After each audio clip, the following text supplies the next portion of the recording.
Differential form of heat transfer होता क्या है? देखो, अभी तक हमने देखा था हमारे पास इस तरीके से हीट ट्रांसफर हो रहा था। यहाँ पर हमारे पास कुछ चेंज इन टेम्परेचर होता था और कुछ लेंथ होती थी, उसमें कुछ हीट करंट होता था। लेकिन अब मैं छोटी सी इस तरीके से थिकनेस लूंगा, बहुत ही छोटी सी। ये थिकनेस कितनी है? dx। इस थिकनेस के अक्रॉस चेंज इन टेम्परेचर कितना होगा? वो होगा हमारे पास dt। ओके, लेकिन इसमें हीट करंट तो अभी भी उतना ही है जो पहले होता था, है ना? हीट करंट थोड़ी छोटा हो जाएगा, वो तो उतना ही रहेगा। तो यहाँ पर हम लिख सकते हैं H इज इक्वल टू के A D T upon D x.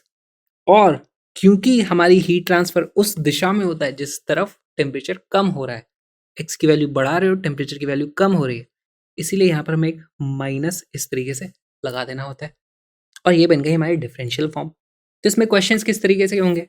देखो, हम जब भी इस तरीके से पढ़ते हैं, हमारे लिए हीट जो फ्लो हो रहा है, हीट करंट, वो कांस्टेंट रहता है हमेशा। तो या तो वेरिएशन हो सकता है के में या फिर ए में। के में वेरिएशन किस तरीके से हो सकता है? बोल देंगे कि एक रॉड है जिसमें के चेंज हो रहा है। अगर आप एक्स में आगे जाते हो तो के is a function of x. उसको फिर आपको डिफरेंशिएट इंटीग्रेट करना है यहाँ पर और आप आंसर निकाल सकते हो। या फिर बोल दिया जाएगा k is a function of temperature, जैसे कि for example k is equal to 500 divided by t in kelvin. तो यहाँ पर भी आपके पास एक फंक्शन आ गया, उसमें आप के को इधर ही रहने दोगे, dx को इधर ले जाओगे, ए को इधर ले जाओगे और सॉल्व कर सकते हो। ये तो वेरिएशन इन के हमने देखा। एरिया में भी वेरिएशन हो सकता है। किस तरीके से हो सकता है? कि area is a function of x. ऐसा कब होगा? मान लो हमारे पास इस तरह की रॉड ना होकर के कुछ इस तरीके की रॉड हो, तो एक्स में मैं आगे जाता हूँ, यहाँ एरिया अलग है, यहाँ क्रॉस सेक्शन का एरिया अलग है। इस तरीके से हमारे पास क्वेश्चन हो सकते हैं। या फिर area is also a function of temperature. उसका एक्सपेंशन हो जा रहा है, कुछ एरिया वेरिया चेंज हो रहा है। नहीं, ये कुछ ज़्यादा ही कॉम्प्लिकेटेड हो सकता है, तो ये सब हमें नहीं पढ़ना होता है। हमें बस 3 तरह के क्वेश्चन सॉल्व करने हैं। सारे के सारे क्वेश्चन सॉल्व कर लेते हैं। सबसे पहला है टेपर्ड रॉड।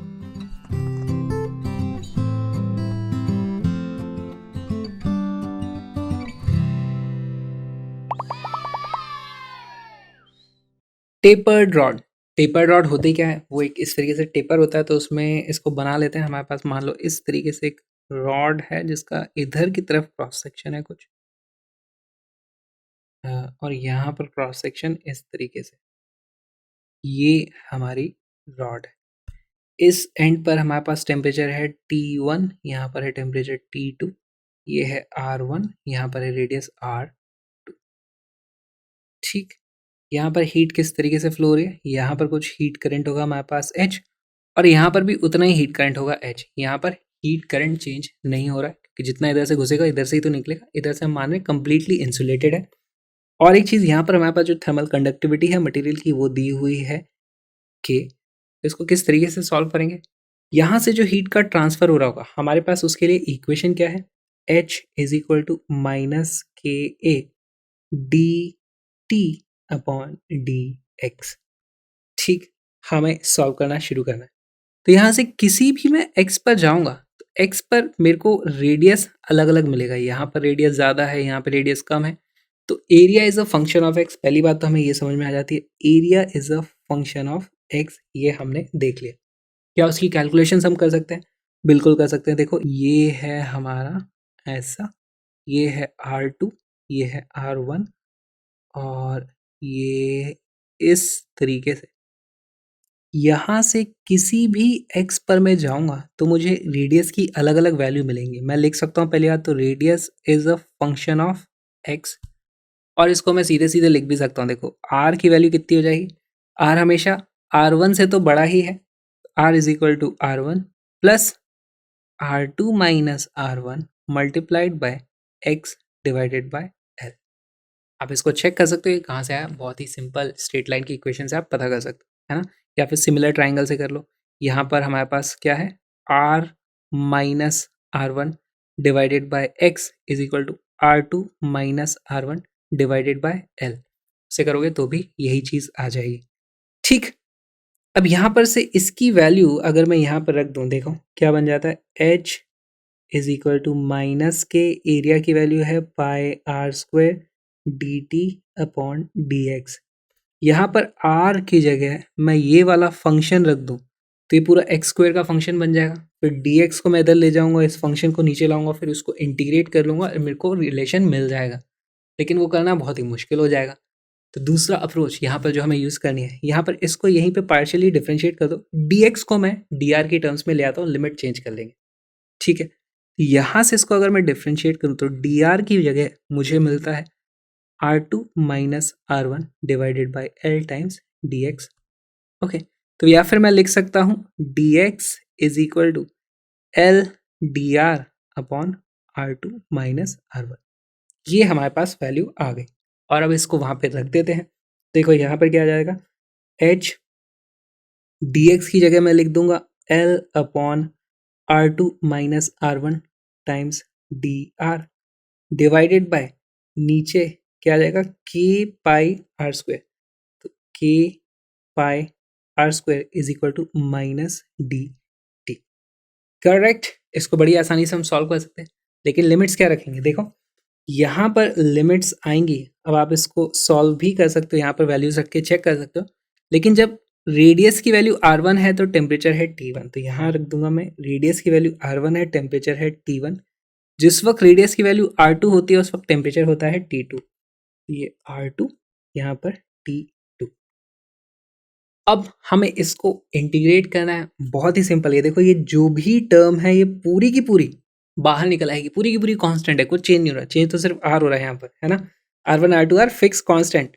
ये जाएगा H L upon K pi R two minus are one और integral of R square one upon are square, वो क्या हो जाएगा माइनस वन बाई आर। तो माइनस वन बाय आर आ जाता है, minus one by R. Limit क्या लगेगी R1 से लेकर R2 तक, which will be equal to, यहाँ पर आ जाता है हमारा T, इसकी लिमिट है T1 से लेकर के T2 तक। यहाँ भी एक माइनस था ये वाला, दोनों ही माइनस यहाँ पर इस तरीके से कैंसिल आउट हो जाते हैं। हमारे पास वैल्यू क्या आ जाती है, यहाँ पर अब लिमिट्स खाली लगा देनी है, H L upon K by R two minus are one और इस तरफ आ जाएगा हमारे पास one upon are two minus one upon R one. तो ये आ जाएगा R one minus R two upon R one R two will be equal to T two minus T one. यहाँ पर ये इस तरीके से कट जाएंगे, लेकिन एक माइनस वन हमें देखने को मिलेगा। तो हम लिख सकते हैं T one minus T two is equal to H L upon K by R one R two. अब इस इक्वेशन को ध्यान से देखो, ये इक्वेशन हमारी एक्चुअली सॉल्व हो चुकी है, लेकिन हम इस इक्वेशन के साथ करना क्या चाहते हैं। मैं एक्चुअली चाहूँगा, मैं पता करना चाहूँगा कि भाई इसका थर्मल रेजिस्टेंस कितना है। अगर मैं कुछ टेम्परेचर डिफरेंस लगाता हूँ तो मुझे थर्मल करंट कितना मिलता है, ठीक है। टेम्परेचर डिफरेंस मैंने कितना लगाया है, T1 minus T2। T1 higher temperature है तभी तो ये इस तरफ फ्लो हो रही है। तो T1 माइनस T2 ये है हमारा delta T is equal to V is equal to I R होता है ना। क्या होता है हमारे पास, V is equal to I R. यहाँ पर होता है हमारे पास delta T is equal to H into R thermal. Delta T is equal to H, तो ये जो बची हुई टर्म है वो है हमारा आर थर्मल। आर थर्मल, तो यहाँ से आर थर्मल की जो वैल्यू आ जाती है वो जाती है L upon K pi are one R to. बहुत ही सिंपल, ये रिजल्ट याद रखना भी बहुत आसान है। वैसे हमारे पास क्या आ जाता था, आर थर्मल की वैल्यू कितनी हो जाती थी, वो हो जाता था हमारे पास एल अपॉन के ए। यहाँ पर एल अपॉन के एज इट इज है, देखो एल अपॉन के, और एरिया की जगह पाई आर स्क्वायर आने की बजाय पाई आर वन आर टू वो वैल्यू आ रही है। तो इसको आप इस तरीके से याद रख सकते हो।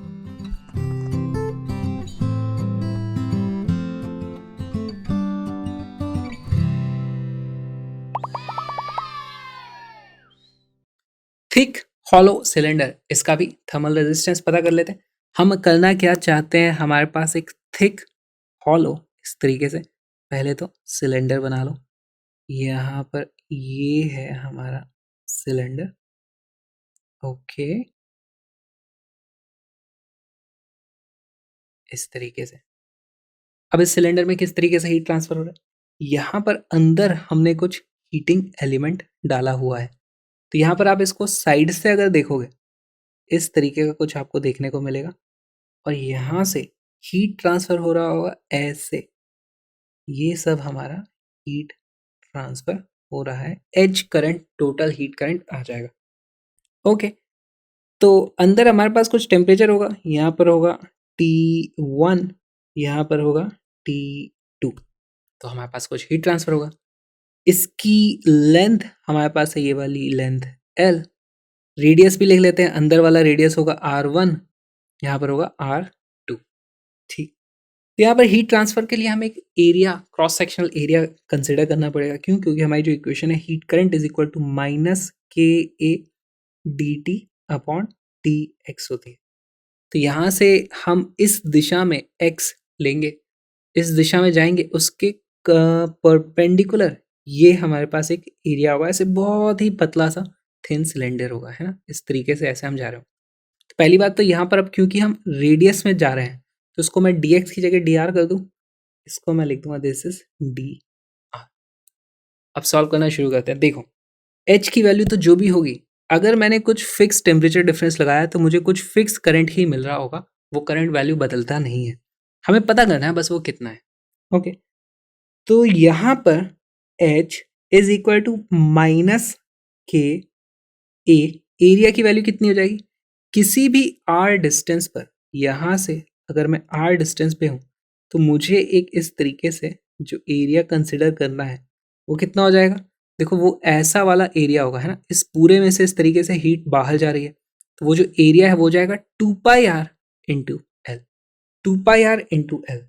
ए की जगह मैं लिख दूंगा 2πr multiplied by L, okay, multiplied by D T upon D R. बहुत ही सिंपल है, खाली इंटीग्रेट कर देना, बाकी सब तो कांस्टेंट आ गया और तो कुछ है नहीं। यहाँ से हमें वैल्यू मिल जाती है h upon minus k 2πl into d r upon r is equal to d t. बस अब इसे इंटीग्रेट कर देंगे, ये जो पूरी की पूरी वैल्यू है देखो इसमें कुछ चेंज नहीं हो रहा है, कांस्टेंट चीज़ है, तो इसको बाहर ले लो इंटीग्रेशन के, यहाँ पर हम इस तरीके से इंटीग्रेट कर देंगे। लिमिट्स क्या लगेगी, जिस वक्त r की वैल्यू R1 थी उस वक्त टेम्परेचर था T1, तो यहाँ पर R1 T1, और जिस वक्त r की वैल्यू बढ़ते बढ़ते R2 हो गई, टेम्परेचर था T2, तो यहाँ पर R2, यहाँ पर T2। सॉल्व करना शुरू करते हैं, तो dr अपॉन r, इसका इंटीग्रेशन क्या होता है ln r, है ना, तो ln r आ जाएगा यहाँ पर, यार ln ऑफ r, और उसके ऊपर हमने लिमिट लगा रखी है R1 से लेकर के R2 तक, यहाँ h upon minus h upon 2πkl is equal to, ये तो बहुत ही सिंपल इंटीग्रेशन है, आ जाएगा कितना T2 माइनस T1। ठीक, ये वाला माइनस को आप दूसरी तरफ ले जाओ और ये क्या बन जाएगा हमारा ln of R2 minus ln of R1, और ln में R2 माइनस ln R1 करोगे तो वो ln R2 बाई R1 हो जाएगा। तो देखो इसी को मैं लिख सकता हूँ h upon 2πkl into ln of R2 divided by R1 is equal to T1 minus T2। पता क्या करना चाहते हैं हमें इक्वेशन पता करनी है delta T is equal to H times are thermal, है ना, यही तो हमें पता करना है।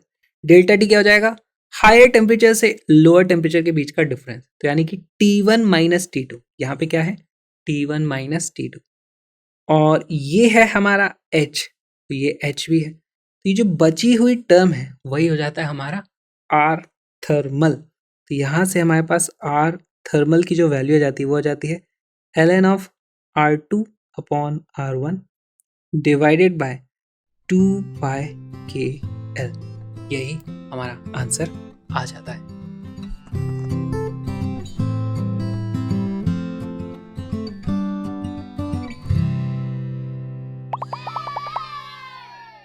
Thermal resistance of thick spherical shell. देखो हम अचीव क्या करना चाहते हैं, हमारे पास एक थिक स्फेरिकल शेल है, ये कैसा शेल है, देखो इस तरीके का हमारा शेल होगा, यहाँ पर अंदर की सरफेस का टेम्परेचर होगा मान लो T1 और बाहर की सरफेस होगी T2 टेम्परेचर। अगर T1 बड़ा है तो बाहर की तरफ हीट ट्रांसफर होगा, अगर T2 बड़ा है तो अंदर की तरफ हीट ट्रांसफर होगा, जो भी होगा हमारे पास एक हीट करंट आ जाएगा H। और अगर हमें टेम्परेचर डिफरेंस पता है तो हमें ये पता करना है, तो हमारे पास एक ही फॉर्मूला होता है, क्या होता है delta T is equal to H times are thermal. तो हमें आर थर्मल पता करना है इस पर्टिकुलर ज्योमेट्री के लिए। ज्योमेट्री क्या है देखते हैं, बनाना शुरू करते हैं। यहाँ से अगर मैं अंदर हूँ तो रेडियस है R1, यहाँ पर है टेम्परेचर अंदर की तरफ T1। यहाँ से अगर मैं बाहर जाऊँगा तो रेडियस मिलता है मुझे R2, बाहर का टेम्परेचर है T2। मटेरियल की थर्मल कंडक्टिविटी दे रखी है हमें K। ओके, अब क्या करें यहाँ पर, तो यहाँ से देखो जब हीट ट्रांसफर होगा, पहले तो हीट ट्रांसफर का डायग्राम बनाते हैं। अगर मैं बोलूँ T1 is more than T2, उल्टा होगा तो अपने आप H की वैल्यू नेगेटिव आ जाएगी। अभी के लिए इसको इस तरीके से सॉल्व करते हैं। तो यहाँ पर हीट ट्रांसफर का डायरेक्शन ये हो जाएगा ऐसे, ऐसे, ऐसे, ऐसे। बाहर की तरफ हमारे पास हीट करंट है H। ठीक है, हीट करंट इस तरफ जा रहा है तो उसके परपेंडिकुलर एक पतली सी स्ट्रिप इस तरीके से ली जाए कि उसकी थिकनेस हो जाए हमारी छोटी सी dr, है ना। तो यहाँ पर एक पतला सा ऐसे एलिमेंट कंसिडर किया जाना चाहिए।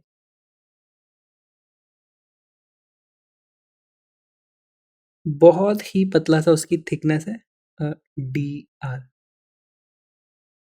अब इस पतला सा जो हमारी थिन शीट बन गई ना, इस तरीके से आप देख सकते हो, उसके अक्रॉस हमारे पास टेम्परेचर डिफरेंस है dt, उसकी थिकनेस है dr। तो हमारे पास टेम्परेचर ग्रेडियंट क्या है, dt अपॉन dr। और उसके हिसाब से हमारे पास इक्वेशन है heat current is equal to k a dt upon dr।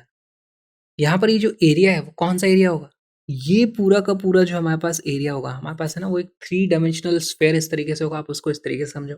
और एरिया की जो वैल्यू हो जाएगी, एरिया हो जाएगा 4 पाई आर स्क्वायर, क्योंकि वो एक स्फेयर है ना, 4 पाई आर स्क्वायर उसका एरिया होता है। तो ऑल राइट, यहाँ पे वैल्यूज रखना शुरू कर देते हैं। अच्छा, यहाँ पे एक माइनस भी होता है, उसको नहीं भूलेंगे। h is equal to minus K 4 pi R square D T upon D R. बहुत ही सिंपल इंटीग्रेशन है, दूसरी तरफ लेके आओ तो ये हो जाता है h माइनस 4 पाई के, और ये हो जाएगा d r upon are square is equal to d t. Integrate करेंगे, लिमिट क्या रखेंगे, जिस वक्त R2 की वैल्यू है R1, टेम्परेचर है T1, तो यहाँ पर R1 पे T1, R2 पर T2। इसको इंटीग्रेट कर दो तो ये हो जाता है, देखो 1 अपॉन आर स्क्वायर, इसको डी आर इंटीग्रेट करोगे तो बेसिकली वो बन जाता है माइनस 1 अपॉन आर। और यहाँ पर एक माइनस है, ये माइनस है, दोनों प्लस हो जाएंगे तो हमारे पास वैल्यू आ जाती है h अपॉन 4 पाई के 1 अपॉन आर, लिमिट रखूंगा R1 से लेकर R2 तक, will be equal to T2 minus T1। तो ये हो जाता है h अपॉन 4 पाई के 1 upon R2 minus 1 upon R1। इसकी वैल्यू क्या हो जाती है, ये जाता है R1 minus R2 upon R1 R2। इसी को मैं सीधे लिख देता हूँ R1 minus R2 upon R1 R2, okay, is equal to T2 minus T1। अब देखो यहाँ पर थोड़ा लिमिट चेक कर लेते हैं ना। हमारे पास R1 और R2 में कौन सी वैल्यू बड़ी है, हमारे पास R1 छोटा है, R2 बड़ा है, तो ये वैल्यू नेगेटिव आने वाली है। हमारे पास T2 और T1 में कौन सी वैल्यू बड़ी है, यहाँ पे हमने देखा है T1 बड़ा है, T2 छोटा है, तो ये भी नेगेटिव आने वाला है। इन दोनों को स्वैप कर देते हैं, दोनों को -1 से मल्टीप्लाई कर दूं अगर मैं, तो मेरे पास वैल्यू क्या आ जाती है, T1 minus T2 is equal to H times R2 minus R1 upon 4 pi के R1 R2। ये इसको आप कंपेयर कर लो। अब ये इक्वेशन कौन सी आ गई हमारी, delta T is equal to H times are thermal. तो यहाँ से आर थर्मल का हमारे पास फॉर्मूला आ जाता है, जो हमने डेराइव कर लिया, हो जाता है R2 minus R1 upon 4 pi के R1 R2, और यही हमारा आंसर है।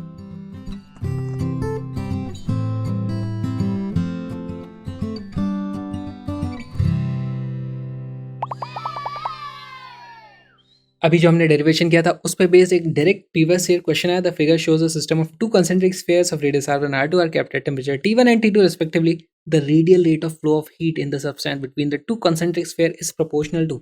ये भी तो हमने डेराइव किया, इसका आंसर सी आने वाला है, option number C is the correct answer. Differential form of heat transfer, मजा आया तो प्लीज यार पूरी की पूरी योलो सीरीज देखो, जिसके सारे के सारे वीडियोस यूट्यूब पर एब्सोल्युटली फ्री हैं। बस सर्च करो योलो जेई और आपको मजा आ जाएगा। पर अगर कंटेंट अच्छा लगा तो इस QR कोड को स्कैन करो, मुझे सपोर्ट करो ताकि मैं ऐसे और वीडियोस बना पाऊँ। Please support crasher, please support free education for everyone.